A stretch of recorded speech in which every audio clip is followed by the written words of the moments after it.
جاي عارف هو هيعمل ان الشخير ملهوش علاج بادويه، ولا ليه علاج بحاجه اسمها فاتح انف ولا فاتح فم وفم ولا الكلام ده خالص. الشخير المرضي علاجه عمليه قولا واحدا. هو جاي، والحقيقه اللي بيسعدني جدا متابعه الناس الشبه يوميه او شبه اسبوعيه لكل حلقاتنا، وكل حلقاتنا سواء على السوشيال ميديا، على الفيسبوك، على الحلقات اللي هنا، بيتابعوا بشغف كبير جدا. اللي عنده المشكله بيشوفها مجسمه قدامه، اهم شيء يشوفه ويتابعه. اللي عنده مشكله الشخير بيتفرج على الحلقات دي كانها هي أهم، هي مش كانها هي اهم حاجه هي حياته في الميديا بالنسبه له، بالظبط، لان هي اللي بتعرفه حاجه خاصه بشيء يخصه هو شخصيا. بالظبط كده. وخاصه ان الحمد لله احنا يعني حاطين على اليوتيوب اكتر من 5000 حاله. متخيل يا دكتور ايمن؟ 5000 حاله متصورين في خلال ال20 سنه اللي فاتوا، محطوطين على السوشيال ميديا. اي مريض هيخش هيدور هيجد نفسه في وسط ال5000 حاله دول، اكيد هيلاقي على الاقل 100 حاله زيه. فده الحقيقه بيطمن العيان. وانا دايما ليا جمله شهيره بنقول: لو عايز تسمع نتيجه العمليه ما تسمعهاش من الطبيب، تسمعها من المريض. المريض هو اللي هيقول لك العمليه كان شكلها عامل ازاي، التحسن شكله عامل ازاي، التعب شكله عامل ازاي. التكنولوجيا اللي فرضت نفسها في هذا النوعيه من الجراحات نقلت هذه الجراحات نقله نوعيه. اكيد. من اول ما كان قبل الليزر، لما كنا بنشتغل بالدياثيرمي، لما كنا بنشتغل بالجراحات العاديه، بالخياطات العاديه، بالخيوط العاديه.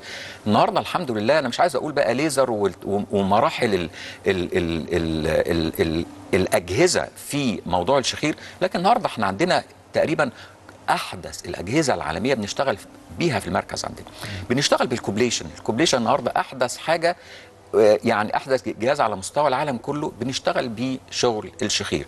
وطبعا لما يبقى جنبك زي ما بنقول التولز بتاعتنا، جنبك ال3 4 اجهزه اللي بتقدر تشتغل بيهم كل جزء في عمليه الشخير، ده مريح جدا، وبيدي للعيان اعلى نسبه نجاح للعمليه. الراديو فريكونسي قدامنا هو واحد من الاجهزه الامنه جدا جدا في عالم الجراحات. بالظبط. وليه جزء مخصص بنشتغلوا بيه. الكوبليشن ليه جزء مخصص بنشتغل بيه. الشيفر له جزء مخصص. الشيفر ليه جزء مخصص بنشتغل بيه، سواء كان في اللحميات، سواء كان في الغضاريف. فالنهارده التقنيات يعني خلت كمان المريض يخرج بعد العمليه. احنا عندنا النهارده في المركز عمليات يوم واحد، مع ان الشخير وعمليات الشخير من العمليات الدقيقة والعمليات الكبيرة، مش عمليات صغيرة. ليه؟ حضرتك بتلعب في مجرى تنفس. مجرى تنفس ده يعني الجراحين عارفين يعني ايه، وخاصة دكاترة التخدير.